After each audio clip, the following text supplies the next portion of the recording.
Welcome to another week here with me, just me recapping my week. I hope everyone out there has had a good week. I think mine was good. I think I've had a good week. Yeah, I think I've had a good week. I'm excited about the week that I've had and just some of the changes that I'm making. So I'm excited about that. Uh, Today will be, I wouldn't say shorter, but I have two topics I want to share, two learnings, two things that I've been thinking about over the last week, last 7 days. I think last time we spoke, I was in Jersey, and so I gone to my Princeton reunion, so that was helpful.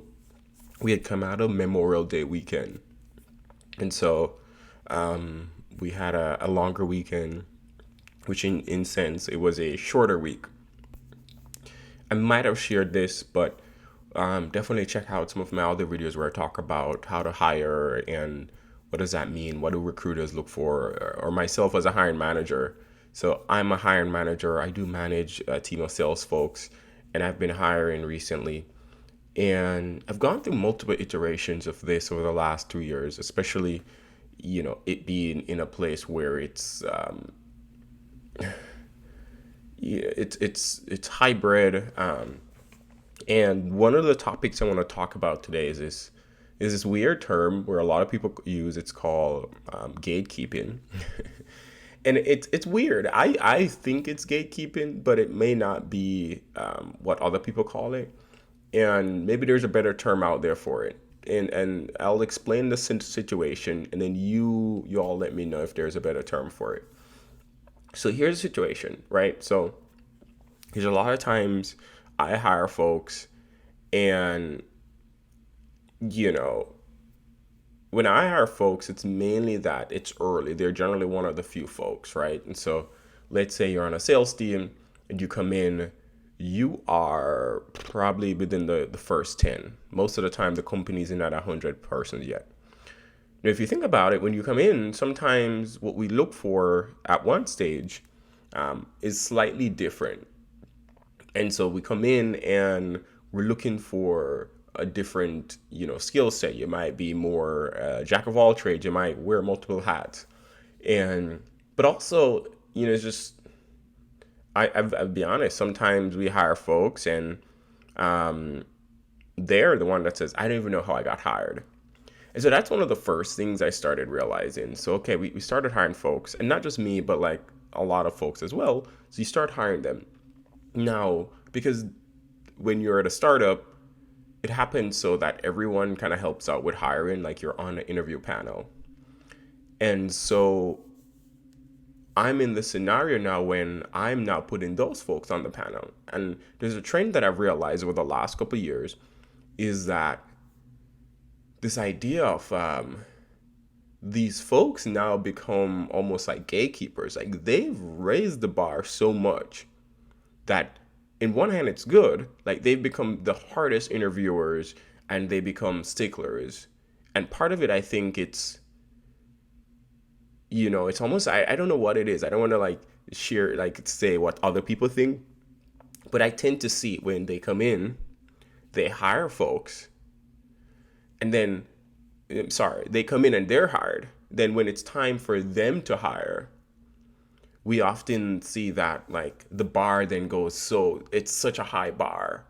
And it made me start to think about, why is this the case? I don't know if other people experience it, but I'm actually thinking about, why is this the case? Like you come in, you've gotten the job, and maybe they've seen what is internally, the skills that are required. And then it's almost like they've gone and they've raised the bar so much higher that like if they were to interview again, they would have never have gotten it, which is a crazy thing.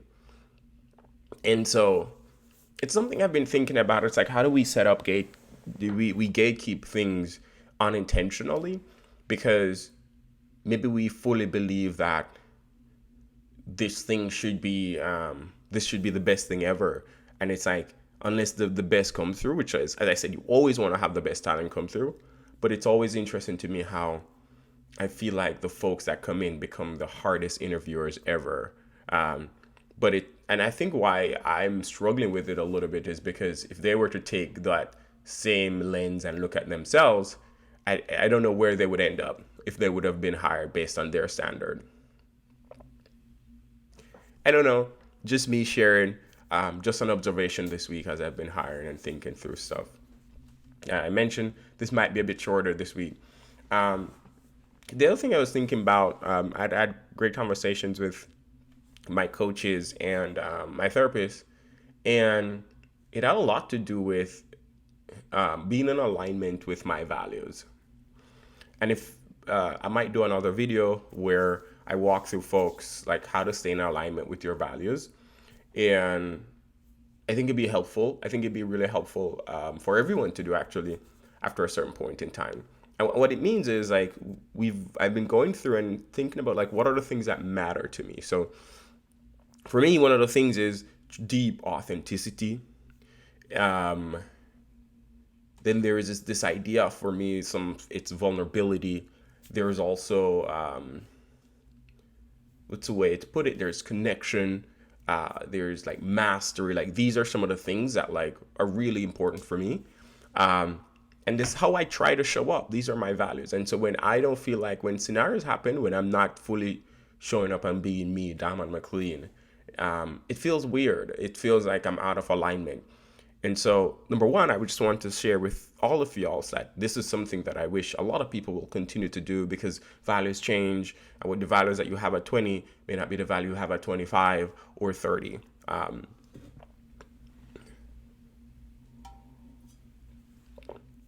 So, I do believe that like we should all try our best to live in alignment with our values. Now, with that said, there's things that we can control, and part of it is, hey, how do I show up each day? Am I showing up in an alignment with my values? So that's something that's important to me, and like I try to try and move towards. And most of it, and we'll have this conversation about like what does it mean to have like move toward my core desires. Now, the other thing that's been tripping me up is that is it fair to expect to be in a workplace or to be in a relationship or to be in a friendship or to be in situations where my values aren't reflected back to me? So if vulnerability is a value that I want to show up as, does it matter or should it matter that the other folks don't show up and have vulnerability and empathy? And if they don't, can I live in that place? Is that a place that I can live in? These are all things that I said that have been on my mind this week. I'm curious, number one, if people are even aware of this term of values and how you're showing up. Because that's the first step. You have to be showing up in alignment with your values because no one else can help you in that regard. Like if you're not showing up the way that you want to show up, then you've already lost the battle. But on the flip side, are you choosing environments that help you to bring out the best in you? Are you choosing an environment that reflect and reciprocate back to you the values that you want? I hope you all have a good week.